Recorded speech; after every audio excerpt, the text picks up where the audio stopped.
Hello and welcome to the More to Life podcast. I am your host, Elle Mace, and today I am joined by the wonderful Ellie Boatman. Hi, Ellie. Hi. Hello. So I'll just give you a quick intro and then I'll pass it over to you to do a much better job. But you play for GB Sevens and Trailfinder Women's Rugby. And so, yeah, just give us a bit more of a, just give us a bit of a better introduction to who you are. Yeah, so as you mentioned, my name's Ellie Boatman. I'm a professional rugby player. I currently play for GB Rugby Sevens on the World Series, and I also play for Trailfinders Women in Premiership Women's Rugby. And I've also played for Team England and England Sevens at the Commonwealth Games. So that's kind of my background of my rugby life. And I also am an online coach as well, so I do that on the side. Amazing. Oh my gosh, there's going to be so many people listening. They're like, okay, what does that mean to be a professional women's rugby player? What does it mean to play for your country? Like, it's so exciting. I can't wait to kind of delve into you. I've got a quick question because we have the same name, Ellie. Well, I've now merged into Elle, but are you an Eleanor or are you an Ellie?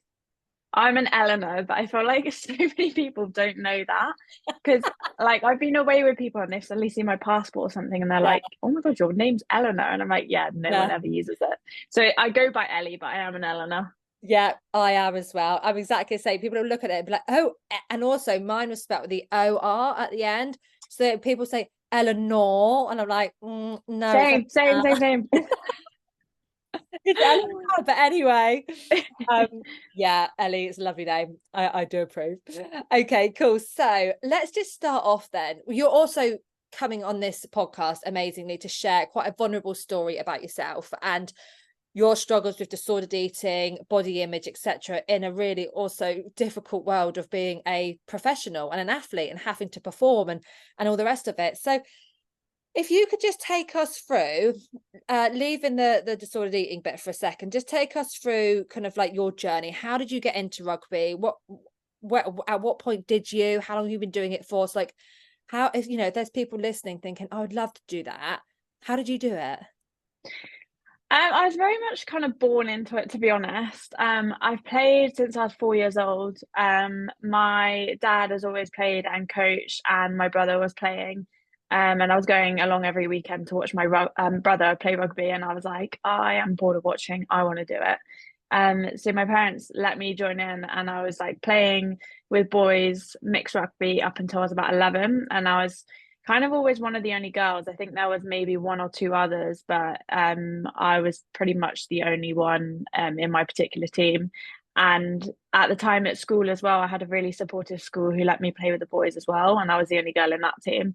Oh, So I didn't really think about it that much at that age. Like I'd occasionally get comments from boys we were playing, or like definitely was aware of certain parents saying things, but like I didn't really care because the boys on my team wanted me to be there.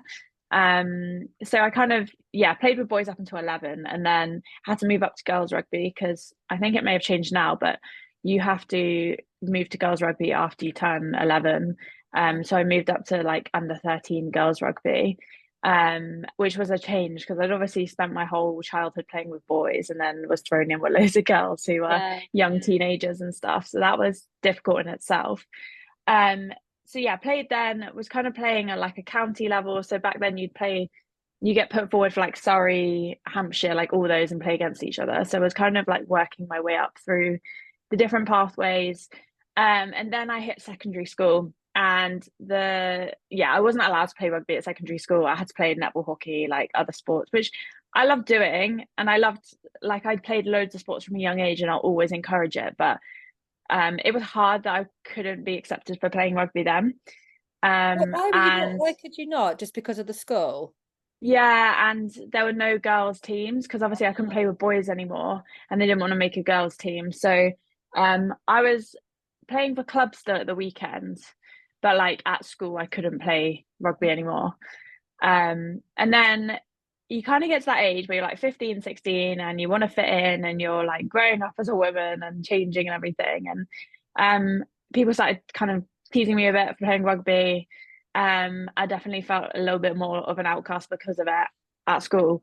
And I wasn't really enjoying it at club at the time. Some of the coaches I had at the time I struggled to get on with. So I was just losing my love for rugby completely.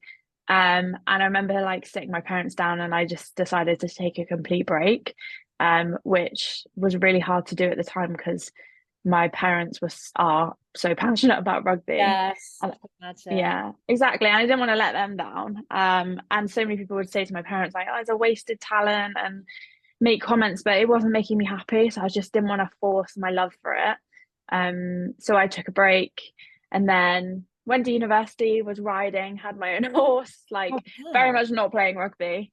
Yeah. And then yeah, ended up playing for the uni rugby team because my friend was the captain at the time and she just kept trying to encourage me to do it.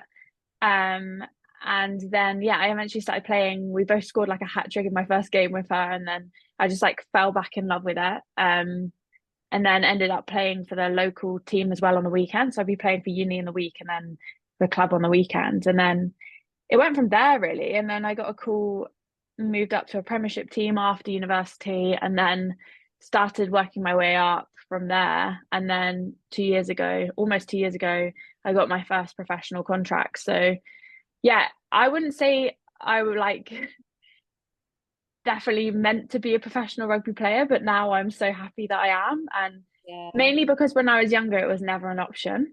Yeah. Like girls can look up now and be like, yeah, I can have a career in rugby, but that wasn't really there for me when I was younger, and I never really thought that was possible. So the fact I am one now is madness. Like if you told me that 10 years ago, I wouldn't believe you. So sorry, Yeah. that was a very wordy journey, but that was No, kind of my whistle top store.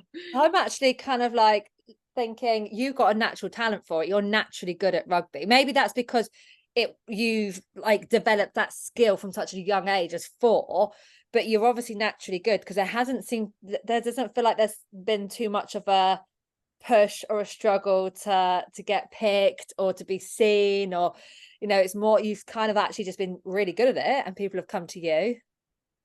I guess I was always naturally fast from a young age, and that's kind of the part of my rugby game is that I am kind of one of the speedier ones, and I use that in my game. So I always had that from a young age. Don't get me wrong, there was a few years when I moved up to the Premiership where I realised that because I'd taken a break from rugby, people had got so much better, and I obviously hadn't been training. So I was like, oh God, I need to get better if I want to play at this level. So there was definitely a few years of not getting selected in things where I had to keep turning up and keep training to get better. But I've definitely, yeah, always had speed from a young age and always played rugby. So a lot of things on the pitch do kind of come naturally to me. Like some people always say, like, why did you make that decision? Why did you think about it? And like the best decisions you make, sometimes you don't think about it, you just do it. And I think that takes years to develop. So I guess to an extent, yes, but I have definitely had to work at things. Yeah, well, at that, I mean, absolutely. I'm sure playing for your country and a professional, the Premiership team is actually just a struggle in itself. So, if you could now just delve a little bit into your disordered eating or eating disorder, whatever you want to call it, and your body dysmorphia, at what age did this come apparent to you that you were struggling? Yeah, I was thinking about this earlier, and I definitely can't pinpoint a certain year, but um, I remember that point where I quit rugby at in my teenage years, so like 15, 16 years old. It was definitely the first time that I really thought about my body and the way I looked and calories and things. Because let's be honest, when you're younger, like you don't even know what a calorie is. Like you just eat what your parents give you and what you're given. And I was doing sports all the time, so I never even thought about it. But because I'd stopped playing rugby and like you got to the age where we were going to parties and dressing up and you wanted to fit in and be girly, I definitely remember thinking about it then and like certain things like I remember some of the girls talking about not eating that week or eating a lot less so they could fit in the dress at the weekend. Or I remember going to athletics training and some of the kind of girls boasting about not eating before training and things. So I was definitely conscious about it from 15, 16. And definitely was self-conscious at that point as well, but I didn't necessarily know what it was. It was then when I kind of moved to university, and then I basically had gained quite a lot of weight because I wasn't doing as much exercise as I had been throughout my childhood. And obviously, you discover alcohol and fresh and sweet you're eating like chips and kebabs and all sorts. and you're not very healthy for a while. And I'd obviously gained quite a bit of weight, and I was very conscious of it because it's the first time I felt really uncomfortable in my body. Um, you're on your own for the first time at uni, and you don't have much guidance. You have your own freedom over food and everything. So I remember being like, right, I'm gonna lose weight. And I remember doing some crazy things like shake diets and skinny teas and things. I mean, you go to the toilet and all sorts, like horrible stuff. Yeah. And I obviously not results I want now, but I saw results as in like the scale weight was dropping because I remember buying scales. And I was dropping weight really fast, and I got a gym membership for the first time, but was not doing any weights. I was literally just going on cardio machines and trying to, everything was about burning calories, losing weight, and that was my like sole reason for exercising and eating, was so that I could be skinny. And yeah, I lost a lot of weight in quite a short space of time. But like when that happens, in those environments, it's quite easy for people to be like, oh my God, you're doing so well, you look amazing. And people like flood you with compliments. And that kind of fuels it even more. Yeah. And it kind of became my identity at uni, where like I was this fitness girl, and I then started lifting some weights, not anything crazy. Like I had no idea what I was doing. I was spending hours in the gym with no kind of program or anything, just going on different machines. But because that's how everyone knew me, I felt like it was my new identity. And I was very, very lean, barely had any body fat. But I thought it was disciplined and like motivating for other people to see that. And I started like a fitness Instagram at that point and met a load of people through that. And when I look back at it now, like it's so toxic. Everyone was just fueling each other to eat in a calorie deficit and be eating these low calorie foods and being this lean. And that was like seen as a community, and you were really driven and everything. So yeah, it became quite toxic quite quickly. I remember weighing myself like pretty much every day. I'd like body check all the time in the mirror, which I didn't realize what I was doing then. I'd like take measurements and have a diary and everything. And I just did not realize how ridiculously toxic that was at the time. I remember I had a partner at the time. He was like, I don't think you're very well. And I was just like, oh, don't be ridiculous. Like, I'm just, yeah, I'm fine. Like, I'm just so Yeah. motivated to be this really fit person and go to the gym and everything. So yeah, it was very restrictive for kind of a few years at university, very lean, would be really scared about going out for dinner. Like, I would get angry at people because they wanted to go out for dinner, which is crazy now because I love going out for dinner.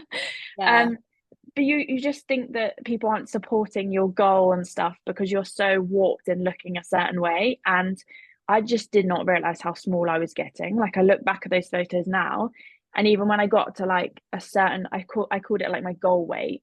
Hmm. Um, I was so tiny, and like I still couldn't see how small I was then. Yeah. And you look back at it now, and I was like 10 kilos lighter than I am now. Yeah, Yeah. I felt so kind of empty when I got there. Like you think you're going to be so happy when you get to a certain point, and you think you're going to feel this like overwhelming feeling, and you don't. You just feel like worse because you're not happy that you've achieved that, like you've achieved it and you don't feel anything kind of thing. It's a weird feeling, but yeah, so that kind of happened. And then I moved up to North London after I graduated, and I was in a place where I didn't have that many friends. I felt quite alone. I wasn't really very happy what I was doing at the time. Now I had restarted rugby at this point, and I guess I could kind of get away with it because I would I was obviously underweight, but I would eat enough at certain times so that I could still finish games and things, and it wasn't impacting me too much. But my energy levels and everything were definitely not okay. And I don't think I was necessarily functioning as a female. Like, I don't think my menstrual cycle was fully there at that point either, because you're restricting yourself so much. And then quite often, as I'm sure you're very aware of, when you go through periods of under restricting, I then followed from that, suffered with binge eating. Yeah. Um, because I'd restricted for so long and my body was just craving calories. Um, I would then have these periods of binge eating, and I remember like I'd go to the shop on certain days, buy all my favorite foods, sit in my room and just eat them. And it was like a kind of euphoria of, yeah, all we were focused on was the food. It was the weirdest feeling I'd ever like felt, because I'd been so good at restricting my calories before then, and it was a very shameful feeling. So I experienced that, and then that's when I started purging, and I would occasionally take laxatives as well to try and get the calories out of my body, because I was so ashamed. Because at this point I started gaining weight, obviously from these binges. And I look at photos from that period as well, and I'm just so inflamed and so puffy because I was binging and purging, like your body's just going through chaos. Um, but I'd say mentally, that period was the loneliest I've ever felt, because I was just so ashamed of being this fitness girl and then now struggling with like overeating and binging and everything. So yeah, I was struggling with that a lot for then I'd say like the next year and a half after that. I was kind of periods where I'd be okay, I'd drop some weight, and then I would binge again. And it was just this cycle that I couldn't get out of. So it got to a point where it was kind of unbearable. So I did actually reach out to like a coach who was qualified in eating disorders at the time, and worked with her for a while. And it was definitely the best thing I ever did, because I finally spoke out about it, and I finally like got rid of this horrible secret that I'd been keeping in for so long. And then yes, skip forward to now. I am like training for health and performance and everything. And don't get me wrong, I definitely have days where you kind of look at your body and I'm like, oh, I'm a lot more muscular than other people. And I can get a bit self-conscious about it, but most of the time I am really proud of kind of the body I have and what I've been through and what it's doing for me. So it's definitely been like a full 360 thing, but it took me probably a good 4 or 5 years to get out of that mental side of food and different diets. So yeah, that's kind of my whole entire journey of it. No, amazing. And that is such a vulnerable share. So thank you so much, because I think it's really hard for people to admit, well, all of that, but especially that flip from restriction to then the binging and the purging, which is a really common, it is a common process. You restrict, and you sometimes people do it for years, or maybe just months or weeks or whatever, and then your body fights back. So yeah, I think this is so useful for people listening, because if you are someone that right now is being drawn to a calorie deficit diet to go on holiday, to get married, whatever it is, like you need to look at the long term. Like your body will fight back. You cannot sustain it for your life, basically. So yeah, amazing. So did your family know what was going on with you? No, I don't necessarily think so. Like I've spoken about it to them now, and obviously because I'm so vocal about it now, and I speak to my brother and stuff about it, but I don't think they necessarily realized. Like my dad definitely knew I was getting smaller, but because I was at university, it was kind of easier to hide that and like my behaviors on a daily basis. And to be honest, I think they probably just thought that I was being like super motivated towards my fitness and sport and stuff. So you can kind of mask it that way. But they didn't know the ins and the outs of it. And to be honest, no one really did. I've spoken to a few friends about it now, and I like to be open about it now with them. But there's certain people I was friends with at the time who realized something was wrong, but they didn't know how to help. And I just wouldn't speak about it with them at all, because partly because I was in denial about it, which is one side of it, but obviously it's the kind of embarrassment of admitting to it as well. So yeah, I definitely didn't talk about it at the time. Yeah, and that added stress that you had on yourself, that you had this profile, you were, well, I guess kind of portraying this super fit person. That's just unfortunately, that's amazing for your growth and your social media, etc. But then when you're going for that difficult time, that's a heavy thing as well to carry, that like actually this other stuff's going on. And you'd be well known for your rugby.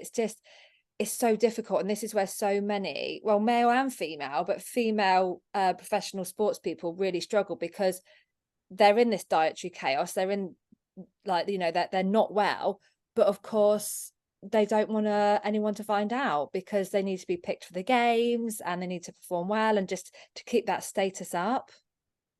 Yeah, no, you're definitely right. Like if I experienced it now, I would definitely be worried about telling people in a professional athlete environment, because like you said, you're worried then about not getting selected, and it's your job to get selected. So it's really difficult to speak up. And then you have lots of people looking up to you as well, and lots of young girls, and you don't want to admit that that's what you're kind of going through. I guess the only thing I would say with rugby is that um, because I came into this environment and there were so many different kind of body shapes and different kind of girls, and it's a contact sport, so strength and being strong is promoted.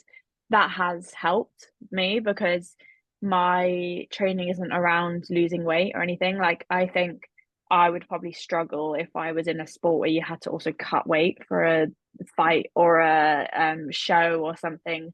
I don't know how I'd cope with that mentally, because I don't need to be a certain way to play my sport. I could be any weight. Like, we're all such different weights on my team. Yeah. And none of us really pay attention to that. So I guess that's the easier side with rugby, is that you are promoted to be strong rather than losing weight. Yeah. And you just touched on this, you know, in your recovery, you started really focusing on, you know, you said you have off days, but you really focus on, you know, your body and what it does for you. And I think that, you know, for me, sat here listening to you, it's like, oh, wow, but look, your body has taken you to play for your country, like the strength that you have, the speed. I've seen some of your videos and I'm like, oh my gosh. But like, you know, you have to really focus on that and like actually be so grateful to your body for like, you know, you put your body through hell, right? For like those Mm, years, you were basically like, I don't care how much you want to work for me, I'm just going to keep batting you down, I'm going to keep abusing you, but yet your body's still there, taking you to play for your country, etc., etc. And also I think what was just such a key example here from you is when you engage in diets or restriction, or you start that journey into, you know, whatever it is, you can see there the ripple effect of what happened for you, which is exactly what happened for me. We didn't start this diet or this restriction and then decide it didn't work and come out of it. We didn't even restrict for 1 year, 2 year, and then come out of it. We ended up restricting, binge eating disorder, bulimia, probably depression and anxiety at times. Like, it escalates, and it escalates very quickly, and for most people completely out of their control. Like, when you were in the thick of your binge eating and bulimia, did you feel like you you didn't know what the fuck was going on, basically? yeah, it was mad. Yeah, like, it was such a weird I feel like I was in a mental fog constantly. And I think that is from the being sick and like putting loads of calories in yourself at once. Like, I was always tired and I always wanted to sleep. And that was definitely the like kind of depression, mental health side of it as well, was that I just did not want to leave the house. Because I was ashamed and I had no energy and I felt sleepy. But yeah, my brain was just like, what the hell is going on? You're doing this and then you're restricting and then you're putting loads of calories in your body, and it was just mad. And that's why I think I would say that that for me was the hardest part. Yeah. Um, yeah, just because I felt so alone at that point. You felt so alone, you isolate yourself. And also with the restriction part, yes, that is still really challenging for you, but you had adrenaline pumping through your body. You had probably daily, weekly comments from people praising it, which keeps you going. It's as wrong as it is. Whereas when your body fights back, you go to the flip side, you don't have that adrenaline because, like you say, you're exhausted and you don't want to go out, and so then the you know, the endorphins are not there anymore. It's and you're in that really low place. Would you say that you're in that low place there with the bulimia and the binge eating? How did it affect like your relationships, like friendships, romantic, like just relationships in general? I definitely pushed a lot of people away. Um, there are certain friendships that I had at the time, and we're probably not as close as we used to be from before then, just because I wouldn't let anyone in. I didn't really want anyone to know about things that were going on, so I didn't really tell anyone. And I wasn't a recluse, but I definitely had a lot less friends than I had been before. Um, and I was very also like flaky at the time, I'd say. So like, I was at rugby, but I wouldn't go to certain sessions because I'd feel so rubbish that I Mm. just didn't want to go.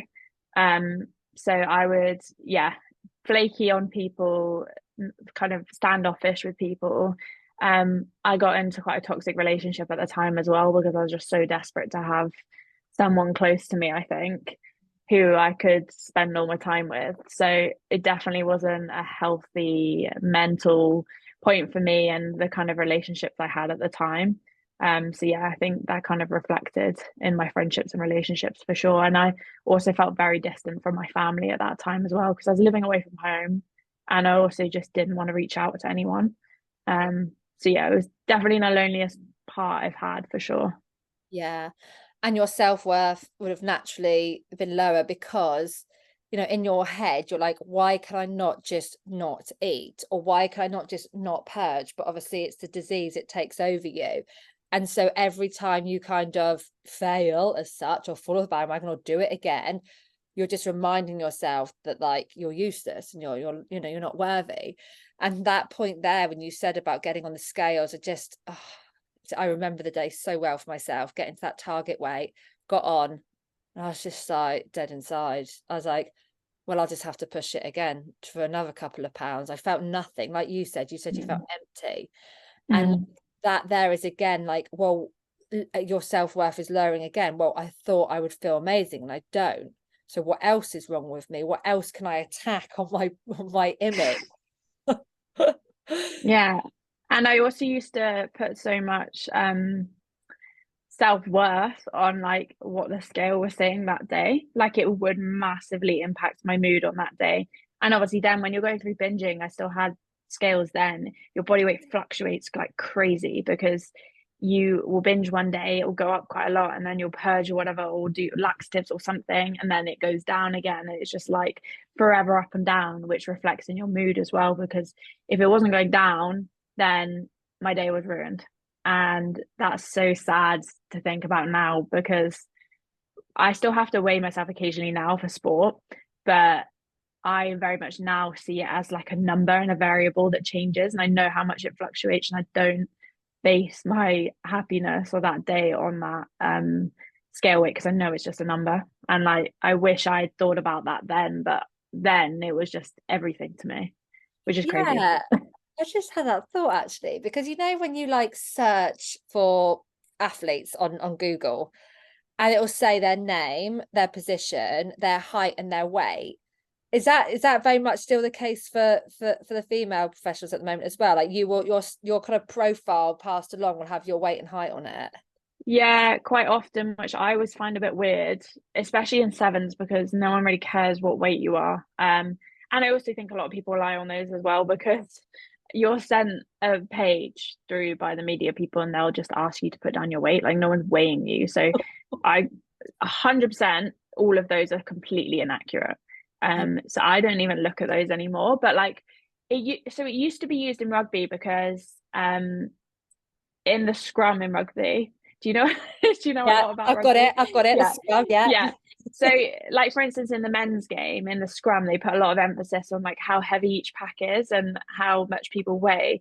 And I Yeah. think like that's fascinating to see the difference in the two packs and things. But I think for like my position, like I'm out on the wing and I'm just running fast and it doesn't really matter how much I weigh. I find it a bit weird that I still have to write down my weight on profiles for certain teams and things. But some people's teams are moving away from that. Like you'll already see some of the women's international teams don't say their weight anymore.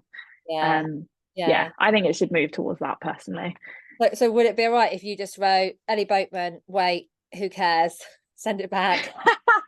Yeah, why do you care? Why are you bothered? Imagine. I'm not. That'd be Yeah. so good. That is hard for those that are still struggling in the thick of it, knowing that you've got to go and get weighed, and so triggering. So, Mm. so triggering. Oh my God, this has been such a fantastic conversation. So just to kind of round it off, what would you say that moment that you reached out to someone and said, right, I'm getting help, to the moment where you really kind of like authentically felt like, and you might not feel completely free from it now, but that moment of like, I feel like I can live a normal-ish life and I feel quite free from this. How long was that period of that kind of like recovery? Um, to be honest, I would still put myself in the category of being in recovery now. Yeah. Just because I do have to like look at my food and things a lot. And like I said, you have to weigh myself at certain times and things. So it's definitely still an ongoing thing and that's from when I was 21 and I'm 26 now. So that's been like 5 years pretty much of still working on it. But I'd say a few years after that, I remember like going out for dinners and stuff for the first time and just not thinking about how many calories would be in a meal. And like just feeling liberated with it, that actually the memories I was making and the people I was spending time with was way more important than what I would weigh tomorrow morning, say for instance. Like, and that definitely took a few years for sure.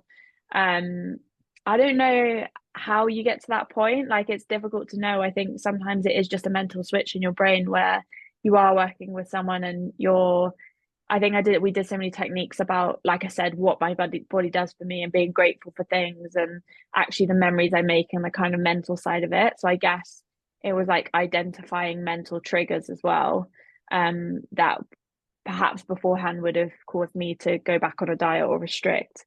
So yeah, definitely a few years before I felt freedom with food, I guess, and my own body image. But like I said, I would still always classify myself as in recovery now. Yeah, that is just like such a vulnerable share. So thank you, because I think people underestimate. I have clients come to me and they say, okay, I'm gonna do a 3-month program and they'll be all good. Yeah. I'm like, ooh. I love the positive thinking. But yeah, because there's so many parts to this. This isn't just the food. This wasn't just you wanting to be smaller.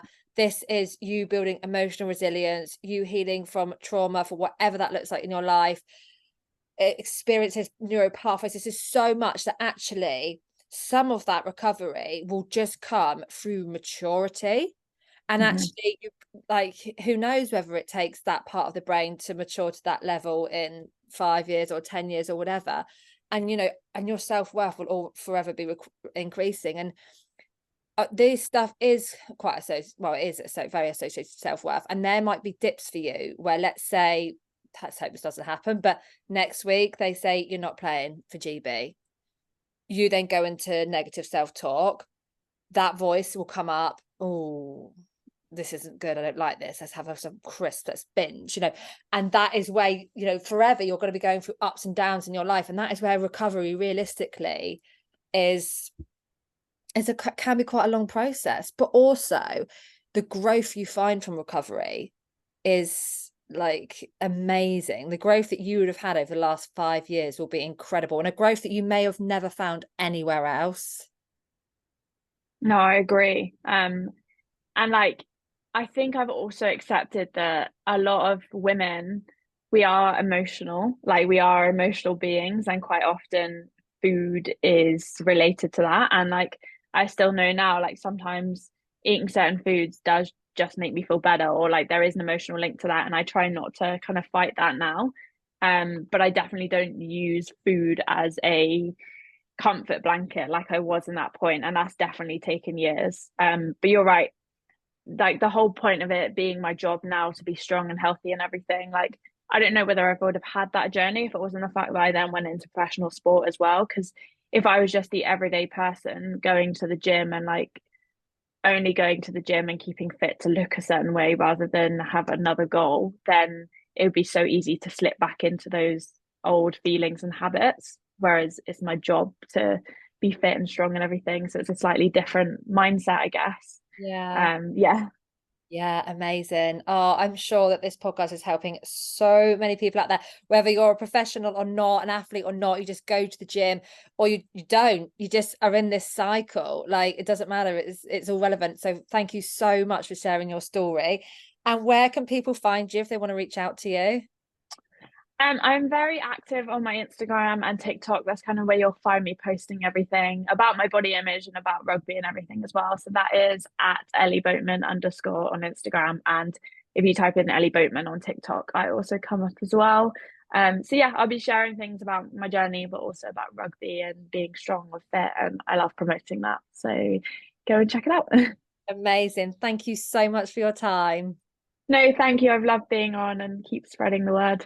Yeah. Thank you. See you soon. See Bye. you soon. Bye.